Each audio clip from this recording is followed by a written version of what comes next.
할렐루야. 아멘.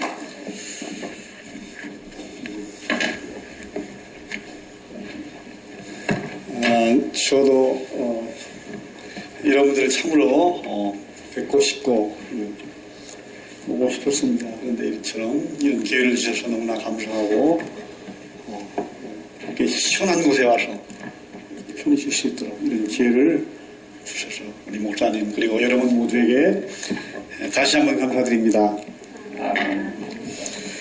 저희가 이제 21년째 이렇게 사역을 하고 있는데 그래도 한국에 비해서 미국이 훨씬 가깝잖아요.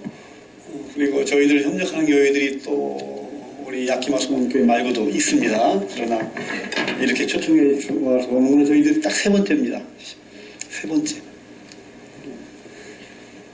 와서 보니까 너무나 아름답고 가족 같고 하나님 참으로 귀하게 쓰시는 교회인 것을 저희들이 이렇게 알 수 있었습니다. 하나님이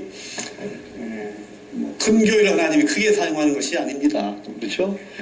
하나님이 크게 사용하는 그런 교인들 한 성도가 있는 그 교회를 하나님이 사랑하시는 겁니다. 하나님 여러분 이 교회를 귀하게 크게 이것은 곧 여러분 한 사람 한 가정을 귀하게 사용하신다는 것입니다. 하나님이 일당천으로 사용해 줄 것을 믿습니다. 놀랍게 사용해 줄 것을 믿습니다. 오늘 본문의 말씀은 사도 바울이 어떻게 주님의 선교사로서 감당을 했는지 이런 그 내용의 말씀입니다. 먼저 여러분이 니콜라이 후원하고 있는 그리고 건축한 세교회 아주 열심히 목사 레네라모 전도사님 그리고 또 윌렘 전도사님 베라카에 레나모 부산나 그리고 올리브산 몽테 라모 밀고 나서 군사님들 참 귀하게 살 지난주에도 우리 센터에 와서 같이 세미나를 받고 들어갔습니다. 그 외에 우리 신학교에 있는 13명의 우리 신학생들 이렇게 잘 열심히 공부하고 있습니다. 우리가 오기 전주에 신학교 이렇게 잘 같이 수업을 진행하고 들어왔습니다. 여러분 이 세상에서 제일 첫 선교사가 누구십니까? 여러분 아실 거예요, 그죠? 첫 선교사. 예수님이시, 예수님, 그렇죠? 예수님. 왜냐면 예수님이 저 하늘나라에서 이 땅으로 온 거예요. 가장 이질적인 문화. 저 천국하고 이 세상은 완전히 다르잖아요, 그죠? 저 천국에서 가장 다른 이 세상을 오신 분은 예수님이십니다. 그리고 예수님의 삶의 모습을 보면은 완전히 이 세상에 우리 죄인들과 같이 살으셨습니다. 그렇죠? 그 다음으로는 그 예수님의 말씀을 따르고 예수님의 말씀을 보면서 그 말씀에 순종해서 복음을 빌고 이제 선교를 하러 나가는 사람은 제일 첫 사람은 사도 바울입니다. 그렇죠? 사도 바울. 오늘은 고린도서 9장 사도 바울이 담에색 도상에서 하나님을 만나기 전까지는 복음을 배척하고 주님을 배척하고 복음을 거역하고 오히려 주님과 그리고 주님을 따르는 자들을 핍박했던 사람이었습니다. 그러나 담에색 도상에서 주님을 만난 뒤에 완전히 변화되어서 복음을 위해서 주님을 위해서 이제 생명을 다했던 사도 바울인데 그런 삶을 선교사의 삶을 살기까지의 그 사도 바울의 그 정신 선교 철학 삶의 모습, 삶의 원칙이 오늘 고린도서 9장에 다 드러나고 있습니다. 참으로 구석구석 구절구절이 이제 말씀드리지만은 세 곳을 이렇게 보면서 같이 말씀을 나누고자 합니다. 첫 번째 보면 그런 말씀이 있습니다. 내가 모든 사람에게서 자유로우나 스스로 모든 사람에게 종이 된 것은 더 많은 사람을 얻고자 합니다. 그렇죠? 내가 율법에 자유로우나 율법 아래 있는 사람과 살아가는 것은 율법 아래 놓인 자들을 구원하고자 합니다. 그렇게. 예. 내가 약한 자가 아니라 약한 자와 같이 된 것은 그 약한 자 가운데서 살아가는 사람들을 구원하고자 합니다. 이런 고백의 말씀을 하고 있습니다. 제가 선교지에 처음에 가서는요, 정말 선교가 이런 것이구나 확신을 가지고 정신없이 이렇게 사역을 했습니다. 짓고 세미나도 하고 그러나 이제 5년이 지나고 10년이 지나고 12년이 지나게 되면서 제가 한 사역을 돌이켜보게 되면서 선교가 과연 무엇이냐, 내가 하고 있는 사역이 바로 올바르게 하고 있는 것인가, 니카라과에 있는 그 나의 동역자들, 내가 협력하고 나를 돕고 내가 만나는 수많은 니카라과의 사람들, 목회자들이 과연 우리를 보고, 김은구 선교사 내일을 보고 어떻게 생각하고 있을까, 우리의 사역을 어떻게 평가하고 있을까, 이런 모습을 이제 이런 생각을 하게 되면서요, 제 자기 너무나 부담스러운 겁니다. 이것이 아닌 것 같다. 내가 그들과 함께 참으로 사랑하고 있는 것입니다. 그들과 함께 살고 있는가. 그 가난한 동네에 내가 있다면 그들의 모습을처럼 내가 살아가고 있는가. 그러지 않거든요. 여러분 성교팀이 왔을 때 니케라가 오시면 아실 겁니다. 그들의 삶의 모습이 어떤가, 그죠? 이만한 천막입니다. 천막. 참고 그런 참고가 없습니다. 예. 그래서 제가 섬기고 개척, 목사님 그렇게 살아갑니다. 그러나 저는 그렇게 살지 못하거든요. 저는 그렇게. 예. 차 들고 다니고요. 예. 얼마 전에, 몇 개월 전에 저희 안방에 에어컨 설치를 했습니다. 에어컨 없으면 살 수가 없습니다. 그러나 그 동네에 제가 사는 산지노 지역에 에어컨 있는 집이 하나도 없습니다. 그렇게 살아갑니다. 주님도 그랬거든요. 이 땅에 오셔가지고 가난한 사람들과 함께 살았습니다. 갈릴리 구석구석 다니면서. 사도 바울, 오늘 그런 고백입니다. 그런 고백. 모든 것을 가지고 모든 것을 누릴 수 있지만은 그들과 함께 그들의 모습처럼 나약하지 않은 자지만 나약한 모습으로, 종이 아니지만 참 자유인이지만 종의 모습, 그런 모습으로 살아가는 것은 내가 그 가운데 그런 모습으로 살아가는 그 사람들을 구원코자 합니다. 그런 고백을 보면서 선교가 과연 무엇이냐, 또 우리가 가까이 있는 전도가 과연 무엇이냐, 우리가 그들과 함께 하는 거거든요. 함께 하는 거. 같이 살아가는 겁니다. 설령 같은 모습으로 살지는 못하지만은 그들과 함께 하고자 하는 거예요. 함께. 마음을 함께하고 함께하는, 이것이 바로 선교다, 이렇게 생각을 합니다. 우리 신학교, 연합신학교에서 교수를 했던 마르벨리라고 하는 그 아가씨입니다. 20대 후반, 이제 겨우 30이 넘었는데 이 친구가 2년, 벌써 3년이 됐네요. 저한테 와서 엘리아스 김, 이제 신학교 교수를 사임하겠다는 겁니다. 이유가 뭐냐 물었더니 선교사로 나가고 있습니다. 하는 겁니다. 그때가 29이었습니다. 네. 그래서 제가 물었습니다. 당신은 왜 선교사로 나가려고 하느냐? 우리는 도전이죠. 왜냐하면 우리가 거기 선교사로 가 있는데 선교사 나간다니까. 1979년부터 1990년까지 니카라과에 내전이 있었고요. 아주 힘들었습니다. 그때 그 아가씨가 이제 어린 나이, 10대 이전이었죠. 어린 나이에 있었는데, 그 당시에 공산 통치가 있었고요. 미국인 선교사들이 많이 와 있었습니다. 사회재산 다 몰수해버리고, 경제적으로 완전 파탄, 그런 때였는데, 미국 선교사들이 와가지고요, 그 가난한 동네 아이들을 도왔던 겁니다. 그것도 주고, 하나님의 말씀도 가르쳐주고, 이제 모아서 이제 주일학교도 하고, 그리고 어린 아이들 장학금도 주고, 이런 모습을 보면서 본인도 그들이 주는 도움으로 장학금으로 학교를 초등학교까지 고등학교까지 마쳤습니다. 본인이 이제 하나님을 믿게 되고 하나님을 만나게 되고 선교에 대한 도전을 받은 겁니다. 신학교를 입학했습니다. 순복음신학대학교. 그리고서 이제 우리 신학교에서 이제 강의를 하게 되면서 선교사로 나갈 것이냐, 교회 개척을 할 것이냐. 그 당시에 큰 교회 교단의 연합교회 여전도 훈련, 주일학교 교사들 훈련하는 그런 책임자였습니다. 기관 선교를 할 것이냐, 교수 사역을 할 것이냐, 이렇게 놓고 고민을 하는 가운데, 하나님께 기도하는 가운데, 본인이 이제 결정을 한 겁니다. 선교사로 가겠습니다. 왜 선교사냐? 기도하는 가운데, 진도를 놓고 고민하고 기도하는 가운데, 어릴 때, 그때 참으로 힘들고, 먹을 것도 없었고, 굶고 살았던 그 어린 시절에 자기 마을에 와서 함께, 자기들과 함께하고, 함께 나누고, 함께 살았던 그 미국인 선교사가 생각이 나더라고요. 기도하는 나옵니다. 진도를 놓고 기도할 때마다. 그래서, 하나님께서 나를 선교사로 나가기 위해서, 선교사로 나가기를 원하시는구나. 하고 선교사 나가게 됐다. 고백을 했습니다.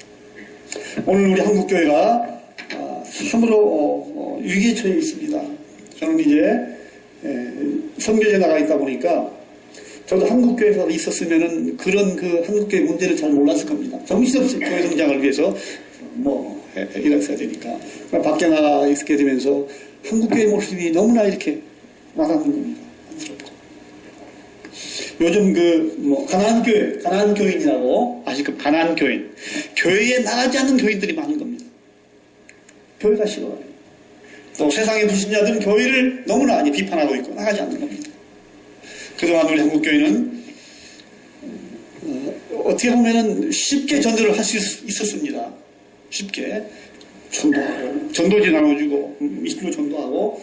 그러나 이제는 한국교회가 그렇게 가지고는 복음을 전할 수가 없습니다. 그러나 아직도 한국에 하나님을 믿지 않는 자들이 70% 이상입니다. 그것은 아직도 우리 한국교회가 복음을 전해야 할 대상들이 많다는 겁니다. 그러나 이제 기존에 했던 방법들, 청동원 전도주의를 하고 이렇게 가지고는 복음을 전해주지 않는 건데, 오늘 우리가 본문을 보면서 그들과 함께 우리 한국교회가, 한국에 있는 우리 성도님들이 하나님 알지 못하고 호적거리는 그 사람들의 심정을 알고 그들과 함께하고 그들과 서로 나누는 이와 같은, 그리고 삶으로 새로운 모습을 보여주지 않으면은 참으로 한국교회도 다시 일어설 수 있는 기회가 없다, 이렇게 생각을 해봅니다. 약기마에 우리 한인들이 한 400명 된다고 이렇게 들었는데, 그리고 한인교회가 4개라고 교회가 참 많은 것 같습니다. 그럼에도 불구하고 아직도 아마 하나님을 알지 못하고 또는 하나님을 거역하고 또 교회를 싫어하는 사람들이 있을 줄로 압니다. 분명한 것은 그들에게도 하나님도 그들의 생명도 구원되기를 원하는 겁니다. 누구를 통해서? 우리를 통해서. 우리 약기마 소망교회에 있는 여러분들을 통해서, 여러분들의 삶을 통해서 그들이 주님을 영접할 수 있기를 소원합니다. 또 한 번 우리가 볼 수 있는 것은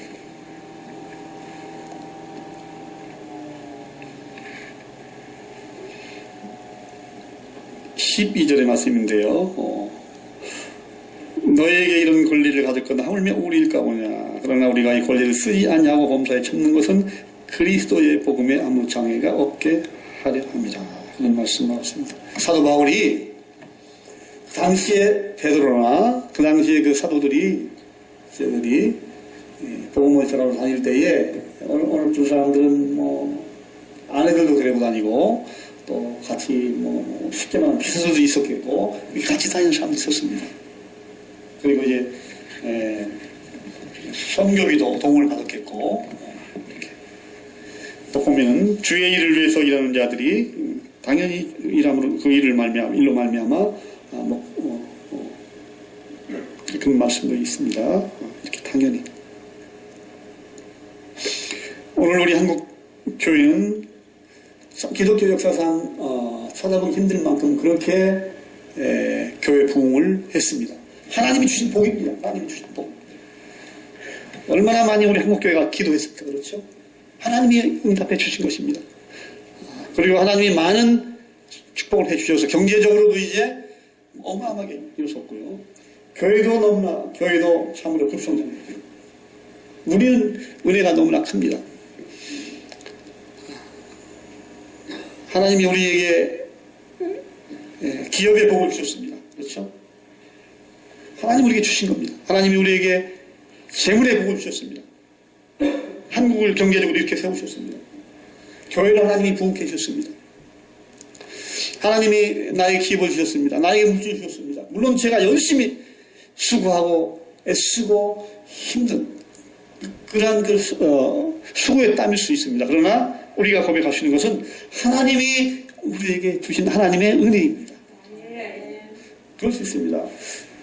열심히 일해서 물론 하나님이 주셨습니다. 하나님의 은혜로 내가 열심히 일해서 하나님이 건강을 주시고 그래서 하나님이 나에게 주셨으니까 어떻게 보면 내 마음대로 쓸 수 있습니다. 내 권리입니다. 내 권리. 하나님이 나에게 맡기신 거니까. 그러나 오늘 사도 바울은 그 권리를 포기한다는 겁니다. 내가 마땅히 누릴 수 있는 것. 내가 마땅히 누릴 수 있는 우리의 권리. 이거를 포기할 수 있어야만 된다. 내려놔야만 된다. 낮아진다. 하는 그러한 그 삶의 그러한 그 말씀입니다. 우리 교회에 하신도라는 전도사가 있습니다. 벌써 전도를 했습니다. 이 친구는 우리 마을 입구 들어오는 좋은 곳에 세차장, 오일 교환하는 그런 그 사업을 시작했는데 처음에는 마을 입구니까 집도 없고 땅만 겨우 시에서 불화받아가지고 하다가 함석지붕 올려놓고 이렇게 시작을 했습니다. 하나님이 복을 주셨습니다. 땅도 구입하고 지붕도 올리고 상가도 만들고 처음에는 세차하다가 나중에는 오일 교환도 하고 사업이 확장하는 겁니다. 그때 이 신학교를 다니고 있었습니다. 그런데 우리 신학교를 다니면은요 졸업하기 전후로 대부분 다 교회 개척을 합니다. 특히 9월, 10월, 11월 달 저와 같이 교회 개척지를 방문합니다. 다 졸업하는 사람들, 재학생들. 근데 이 친구는 졸업을 하고 나서도 교회 개척을 못하는 겁니다. 교회 개척을 못하는 겁니다. 이유는 분명합니다. 그 사업을 놓치지 못하는 겁니다. 장사가 커지는데요. 막 확장이 되는데요. 열심히. 그런데 졸업하고 한 2년 뒤에 연락이 왔습니다. 에르마노 김, 내가 교회 개척을 하고 싶다. 내가 지금 후보지를 정하고 있는데 같이 가보자. 그래서 보여주는 겁니다. 먼저 질문하기를, 야, 너 이제 그 가게하고 동시에 교회 개척을 할 수가 없다.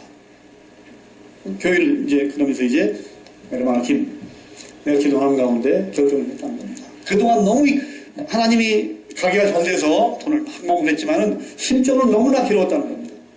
그래서 에르마노 김, 내가 이제 사업을 접고 교회 개척해서 주님을 교회를 위해서 내가 헌신하기로 작정했으니까 개척하고 싶다. 그렇게 개척했습니다.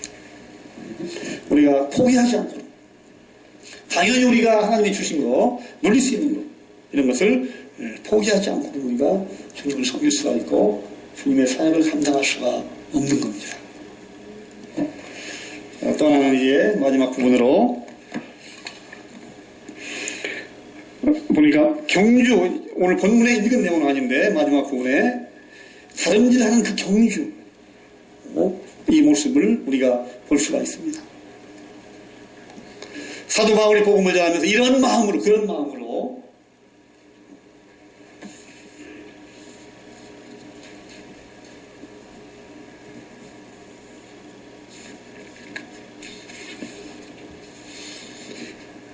이기기를 다투는 자마다 모든 일에 절제하나니 그들은 썩을 승리자의 관을 얻고자 하되 우리는 썩지 아니할 것을 얻고자 합니다.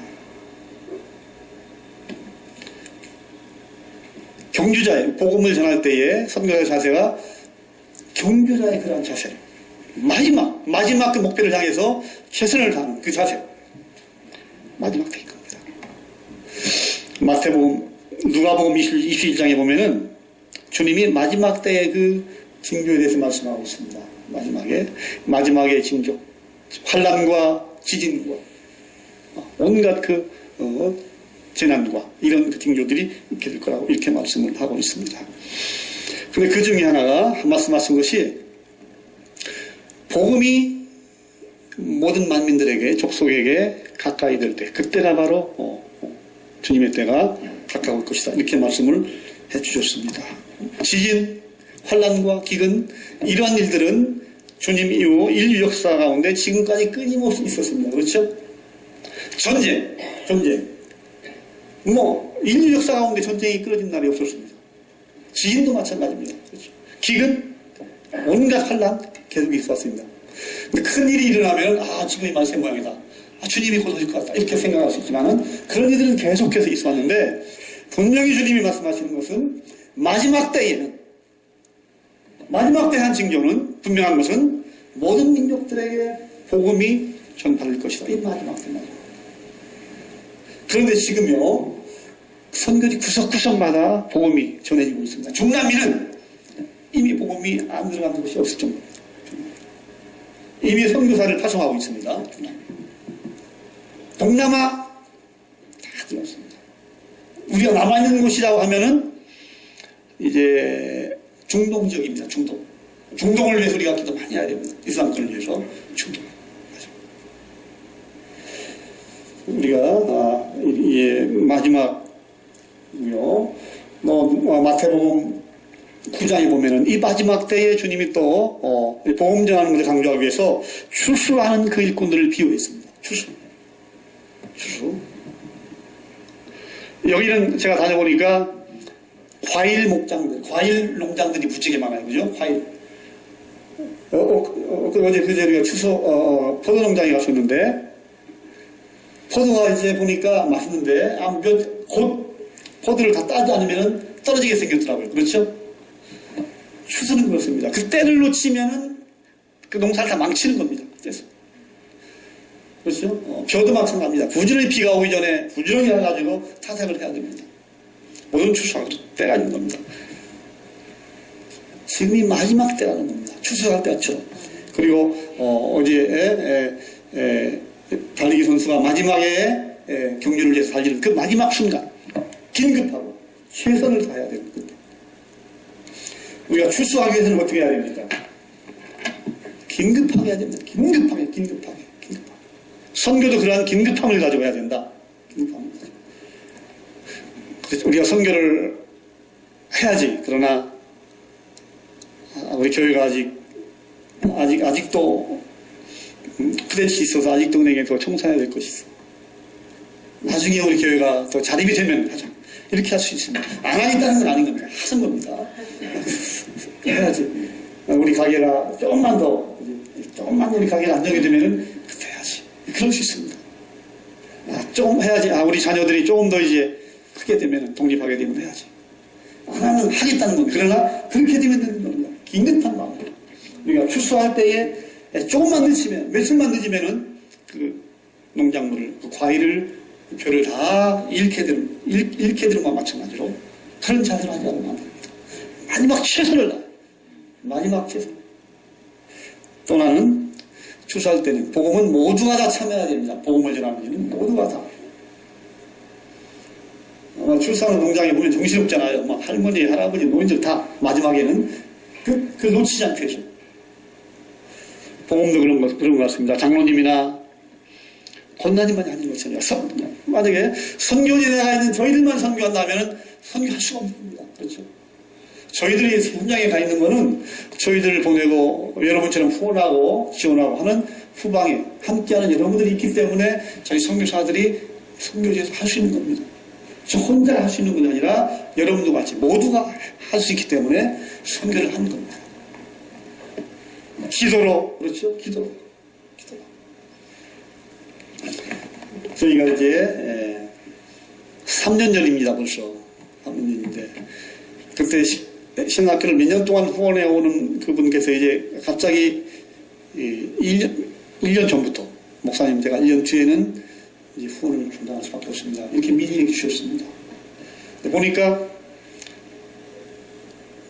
13명이 부족한 겁니다. 13명이 여러 1년 동안 여러 교회에 도움을 요청했습니다. 여러 교회. 우리 야키마 소환교회 선교 편지를 보내고 또 저를 협력하는 큰 교회한테도 도움을 요청하고 그런데 마지막에요. 제가 그래서 야키마 소환교회는 처음에 5명만 요청했습니다. 5명. 또 다른 교회 몇 명 요청하고 이렇게 했는데 박 목사님께서 연락이 왔습니다. 목사님 저희 교회에서 이제 맡고 있습니다. 기도하겠습니다. 그런다고요. 나중에 저희 교회에서 13명을 다 후원하겠습니다. 저는 너무나 놀라우면서 기뻤습니다.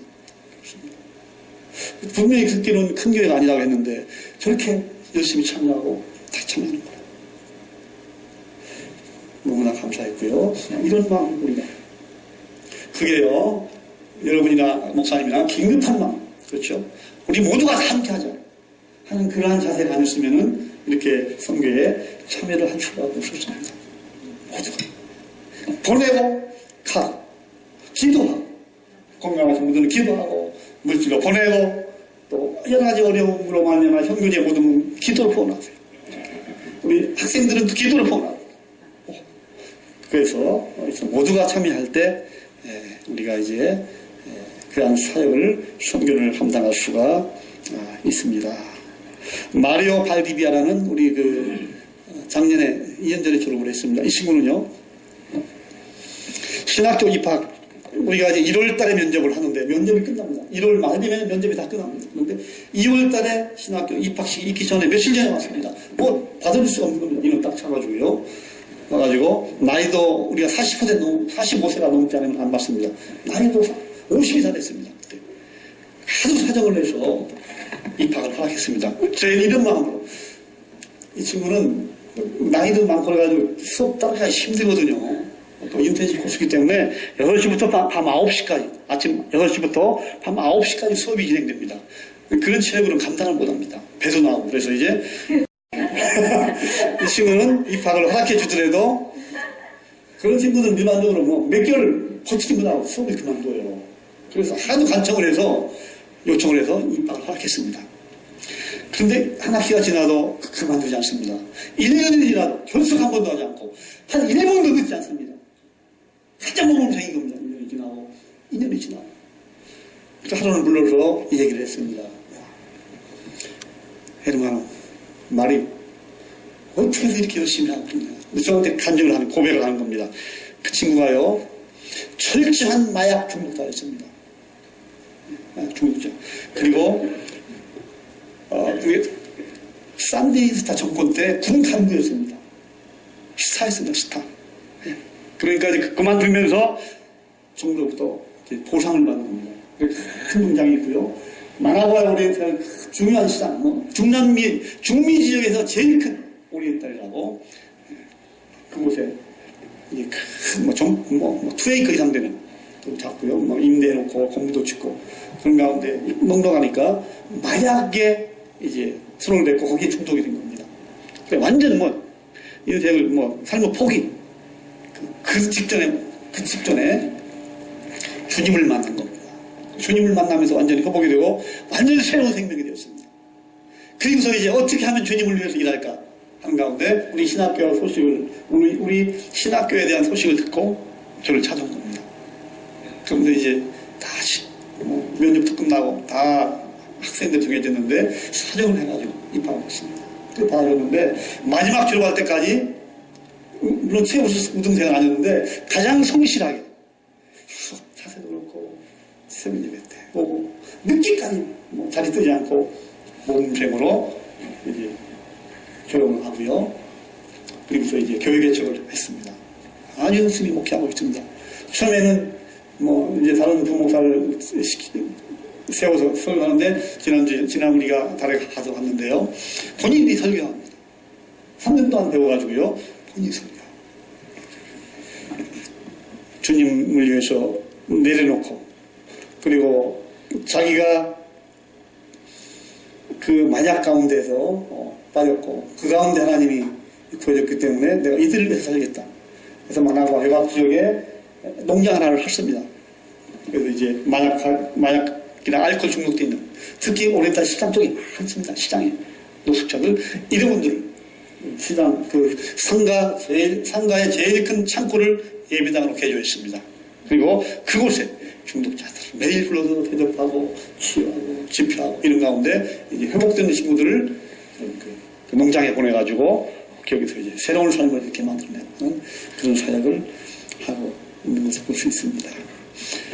하나님이 우리들을 사랑하심으로 이처럼 놀라운 하나님의 그 복음 가운데 이 세상에서는 줄 수 없는 그런 삶의 의미를 갖고 또 하나님의 은혜를 누리면서 우리가 살아가고 있습니다. 여러분 매주 1년이면 52주 일주일에 새벽 예배, 수요 예배, 특히 주일날 나와서 예배 드리는 것이 이거 어마어마한 축복입니다. 이건 놀라운 축복입니다. 우리가 하나님을 믿고 하나님의 이름으로 모이고 같이 예배하고 또 주님을 위해서 헌신하고 또 복음을 위해서 보내고 협력하고 우리 모두가 같이 힘을 모은다고 하는 것은요, 이건 참으로 어마어마한 축복입니다. 요즘 세상 살아보세요. 얼마나 말세를 향해서 나가고 있는지, 그렇죠? 희망이 없습니다. 이 세상 가운데는 참 희망이 없습니다. 그 가운데서 우리가 누리는 그 평안이 얼마나 대단합니까? 그 가운데서 하나님 생각하면, 주님, 그렇죠. 이런 그 축복을 우리가 누리면서 살아가고 있습니다. 그러나 아직도, 물론 이미 약게 많이 있는 하나님 가운데서도 또 더 나아가서는 구석구석 그 땅끝에 많이 있습니다. 그러나 이들에게 우리가 복음을 전하기 위해서는 우리의 삶으로 나가지고 우리가 포기하고 우리 것을 내려놓지 않고서는 삶으로 할 수가 없다. 그런 삶의 모습으로 우리 야키마스만교회 여러분들 살아가고 있는 것 같아요.